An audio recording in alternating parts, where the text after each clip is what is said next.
cargo ship carrying chemicals is sinking off the coast of Sri Lanka, sparking fears of an environmental disaster. The Express Pearl had been on fire for almost a fortnight before the blaze was put out this week. Hundreds of tons of oil from fuel tanks could well leak into the sea, devastating nearby marine health.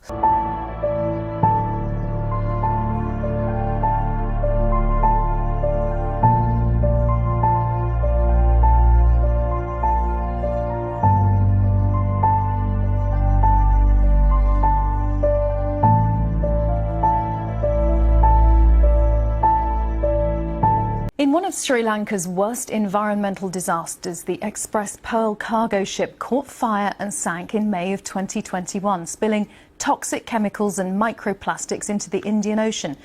The UN called it the largest plastic spill ever recorded. Now Sri Lanka's Supreme Court has ordered the ship's owner, Express Feeders, to pay $1 billion in damages through the company.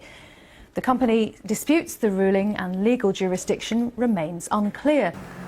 Express Pearl is the largest chemical ship disaster happened in Sri Lanka in 2021. On May 19, the ship reached Sri Lankan waters, but on the 25th May, there was an explosion which dumped all the most of the containers, and this burning has created a lot of air pollution. The ship sunk on June 2, 2021, and creating a huge plastic nurdle spill in Sri Lankan coast. Other than the sodium methoxide, sodium hydroxide, lithium-ion batteries, lead, copper and many other chemicals, it had more than 1,680 metric tons of plastic nurdles, both high density and low density polyethylene. And also, it also had 9,700 metric tons of polymer resins, which during the burning, it has converted into bisphenol, which is one of the carcinogenic substance, and also the polyaromatic hydrocarbons, which is again a carcinogenic substance. Center for Environmental Justice immediately sought Supreme Court action on behalf of the affected communities and the environment, because this incident has destroyed the livelihood of the local fishermen, and also it destroyed the whole coastal zone very near the shipping disaster area, and also the plastic nurdle spread more than 750 kilometers around the country, and air pollution, water pollution, and there are economic problems also to the tourism industry, etc. So, considering all these impacts, Center for Environmental Justice find the fundamental rights application immediately after the incident, and seek the government to create different commissions and committees to come up with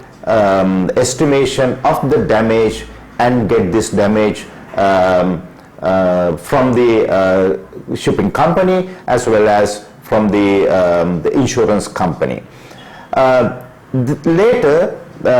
several other parties also joined the court case, and the Sri Lankan Center for Environmental Justice court case is 168 upon 2021, and there were a few other cases also, and this case was heard by the Supreme Court by a 3-judges bench. At some point, so we thought that it is better to move into a 5-judges bench, and which the court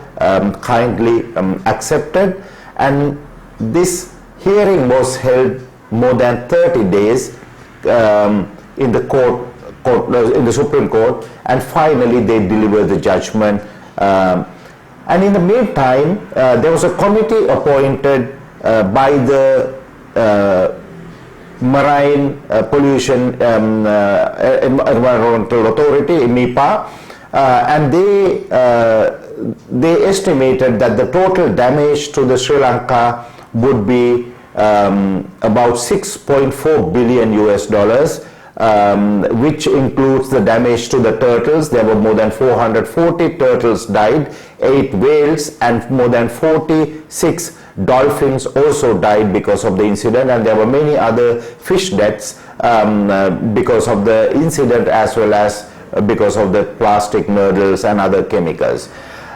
So this document was submitted to the court by the MIPA and also by the Attorney General's Department, and in this particular case we have made the shipping company and all other relevant agencies as the respondent. So finally the judgment was issued on 24th July 2025 and asking the initial compensation of $1 billion to pay before end of the year, and also the court appointed a commission with a former judge of the Supreme Court, and there will be a few other commissioners will be appointed by the court in the coming days, and also the court also appointed a committee to investigate the matter and come up with the damage happened to the Sri Lanka, and this will be led by the Secretary of the Ministry of Environment. And also the court directed the Criminal Investigation Department to investigate into the corruption charges came time to time. So we believe that this is a significant achievement of the Center for Environmental Justice, Friends of the Sri Lanka, and also the people of Sri Lanka. And we believe this would be one of the most important case orders in the world, and so we expect that this will become a precedent for many other countries to issue similar consider similar incidents which is going to happen in the future. But this is a significant step which is actually the court held polluter pays principle, and the court considered that the polluter, the shipping company, through the group of Express Pearl group, which means that the other parties all involved in the Express Pearl ship disaster, to make this compensation. The court also held responsible then minister and the chairwoman of the MIPA as responsible for their inactions. The court also found the inaction of the Attorney General's Department, especially because the government of Sri Lanka decided to file their own legal action in the Singapore court, which was not continued after some time. However, this judgment is one of the very important judgment in our time, and we are proud that as the Center for Environmental Justice and as our legal team and science team was able to intervene in this matter with the support of various international networks, international experts and the local experts, to bring this success to our organization and also justice to the people and the environment in Sri Lanka.